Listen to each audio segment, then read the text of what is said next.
Hi, and welcome to Rest Stops, short features to encourage you towards greater life balance. My name is Caleb, and here's my dad with today's Rest Stop. Well, hello and welcome to the Rest Stop. Recently, my wife Tammy and I celebrated our 40th wedding anniversary.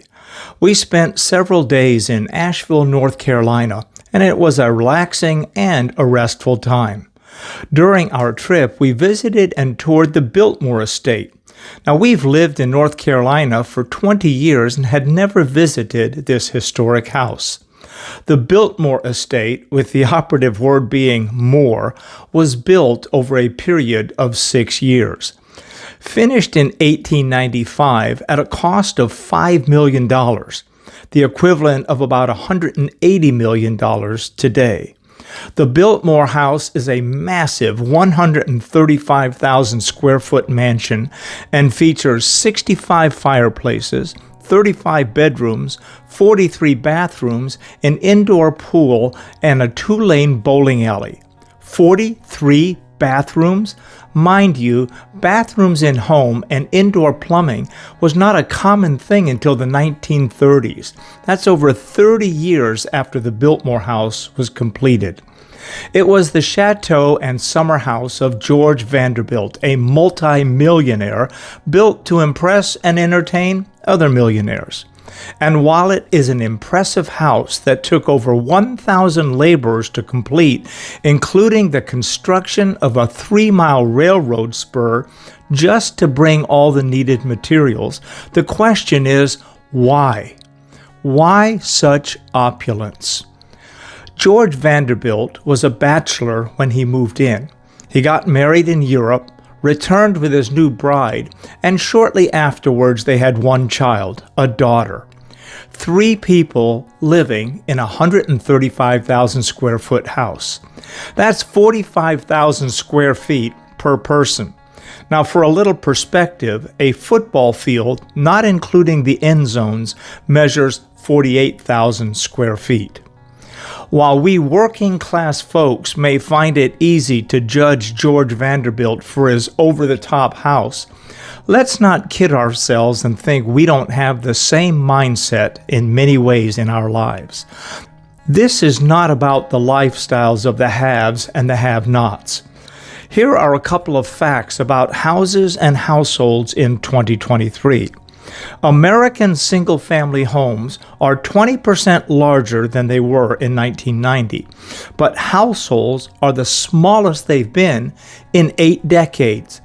Average house size in the late 1800s was a family of 5. It has steadily decreased to 3 today, and yet house size, number of bathrooms and bedrooms has gone up. Why? What's the chance you need to use 2.5 to 3 full bathrooms all at once? Up until 1991, 1 bathroom was the norm. It wasn't until a 2011 survey that the median residence was found to have 2 or more bedrooms. Nowadays, it's a deal breaker for most home buyers if a home doesn't have 2.5 bedrooms or more. Self-storage units are a $29 billion a year industry with 2.04 billion square feet of storage space available to the public at an average cost of $100 per month. That's enough space for every man, woman, and child in America to have 6 square feet of additional storage space. So why this incessant and insatiable appetite, desire, and demand for more? Why aren't we content with what we have? Why is consumerism and consumption so rampant? Proverbs 30:15 says, "The leech, greed, has 2 daughters, give and give." In other words, they demand, "Give me more and more," and are never satisfied. I fully embrace the counter-trend to materialism advocated by many, minimalism. Those committed to living with less, consuming less, and living lives of contentment instead of the headlong dive toward materialism. Today, the Biltmore estate is still family-owned and operated under George Vanderbilt's mission of preservation through self-sufficiency, a philosophy he embraced before the first stone was ever placed. Whoa, I did not know that. That's a sobering statement to me and causes me to reevaluate my own attitude and desire for getting off or living off of the grid. Is my primary motive self-sufficiency? It's good to live off the land, grow things, own, and consume less. But is my desire for self-sufficiency misguided?